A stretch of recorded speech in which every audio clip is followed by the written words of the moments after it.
Once again, good morning. Sa ikalimang wika sa Diyos, kay Juan, muli siya ang gayon na giuhaw ako.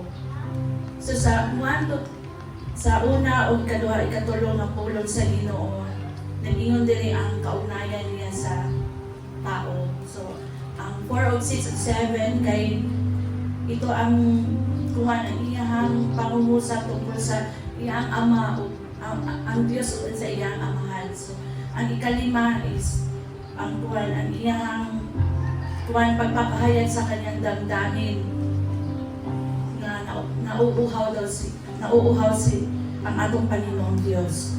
So diri sa 28 makikita nato nga ingon siya diri nga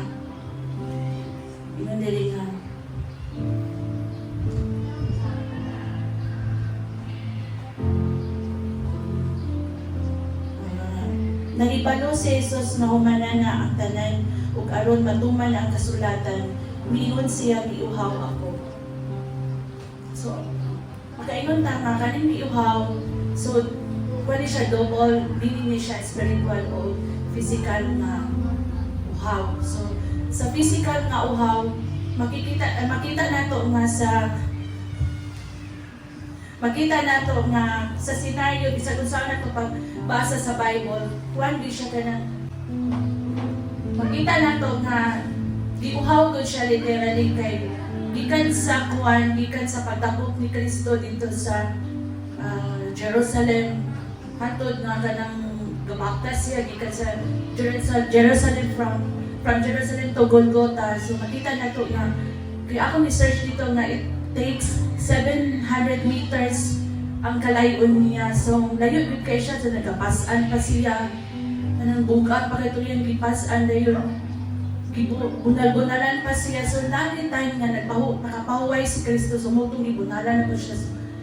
So pag abot dito sa Golgotha mutong giuhaw gyud siya. So physically giuhaw gyud ang Ginoong Dios. So diri na to makita nga sa panahon dito nga time na ingon siya nga I am thirsty. So dito nga kuwan gitagaan siya, nakita nato gitagaan siya og kanang wine nga naay katong nga wine na siya anesthesia. So katong anesthesia mo to nagkuwan nga mo dito siya ihakat sa mga tawo nga kanang lansa na dito sa cross. So kita kung ikaw nga kanang naa dito kay tarong nga panguna-una kung naitaw nga mingon-mingon giuhaw ko taga-anday ni mong bino, so dili so tubig yun, pero di na to makita nga gipaubos yun kung maayon nila si Kristo.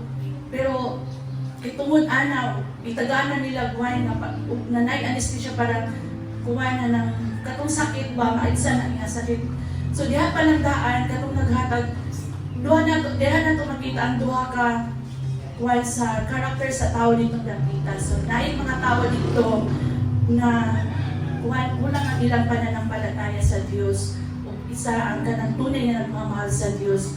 So dito nga kuwan nga pamaagi na sa diyang idungaw si Kristo sa iyang ikaduhang paglantaw, nakita niyang iyahang mga kuwan kanang mga tao nga giayo, mga tao nga gipakaon, mga tao nga kanang kuwan iyang mga disciples.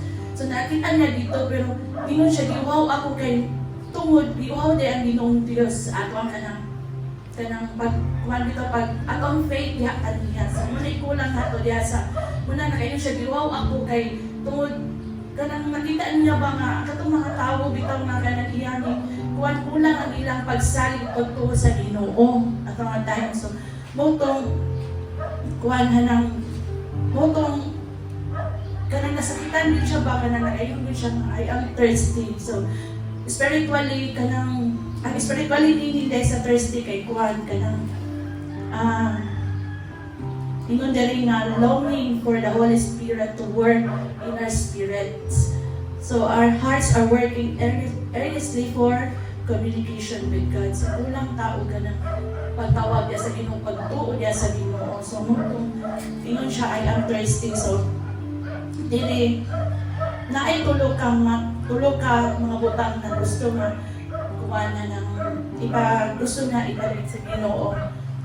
Una, ang atong paglilingkod sa pamamagitan ng ating pagkakaroon ng panahon sa Diyos. So, naay survey nga kuwan na iingon dito sa kada lubhasa na ningon siya, if you are living 75 years old, ang inuhang kuwan kay 6 years ka nga kumakain, then 10 years ka nagtatrabaho, then 28 years ka natutulog, o 6 months ka nagsimba. So, makikita na ito nga gamay na yun kaayo nga itong panahon sa pagsimba. So, imagine mo 75 years old, kuno kang mabubuhay, 6 months na inuhang pagsimba sa Ginoo. So, gamay na kaisa, di ba? Compare sa katong uban nga 6 years kang kumakain, mas dagan pa kang panahon para kumakaon.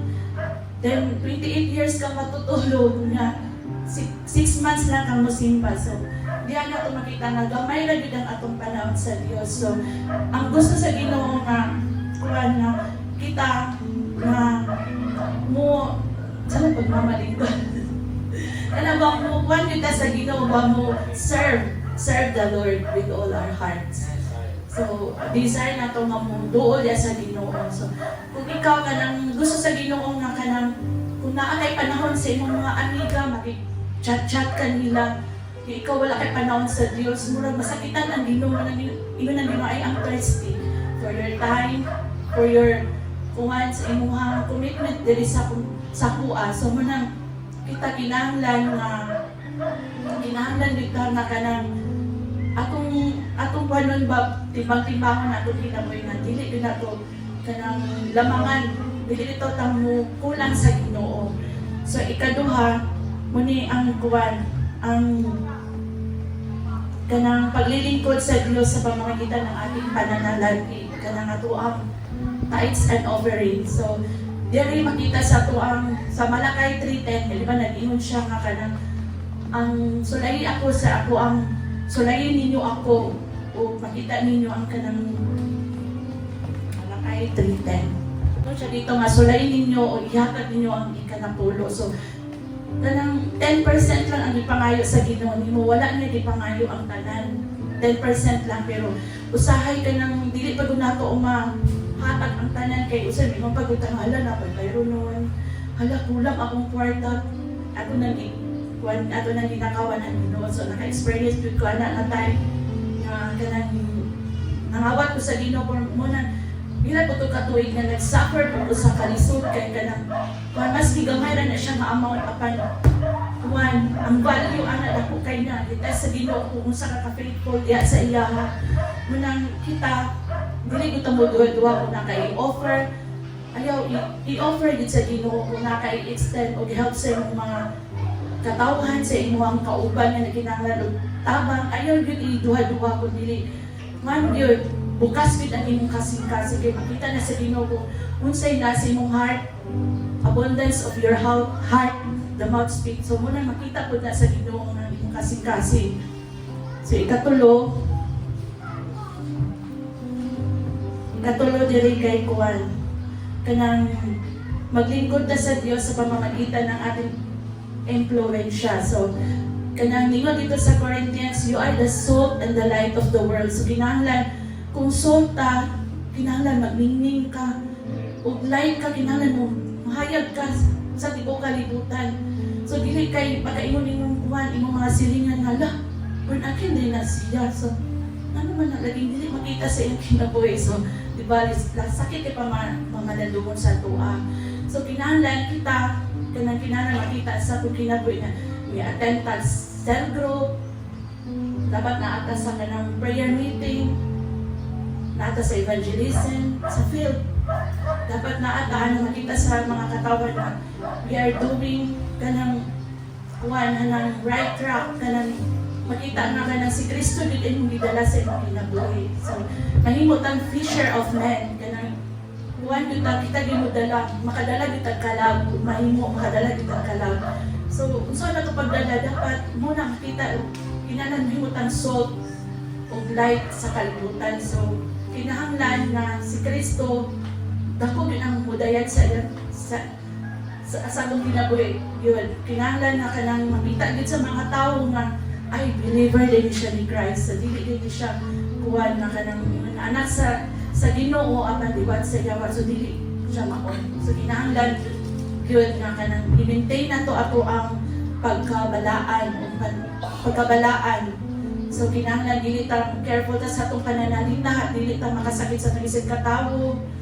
Kung kuman na amang ganing mga problema, dili ta mo talikod, dili ato ginasuklan ang problema, dili ta magpadaog kay ang atong Dios magpadaogon man. So dili man ato ang Dios kanang Dios nga walay kuman walay gahom ang atong Dios kay naay gahom so kaya na gid niya tangtangan na sa imong kinabuhi. So mo na ningon si Kristo mo na nagsige siya istorya nga kinahanglan ay nauhaw siya kay tungod kulang ta ani nga mga character. So kinahanglan ato ni siya i-develop ng character na naatay faith in God, naatay kuha, naatay faithful ta sa ato ang kuha sa ato ang tithing, faithful ta sa tanang butang o ganang kuha, mahimo ta influensya sa uban. Kita yung mahimong model kay kita may anak sa Ginoo. So, mo na to.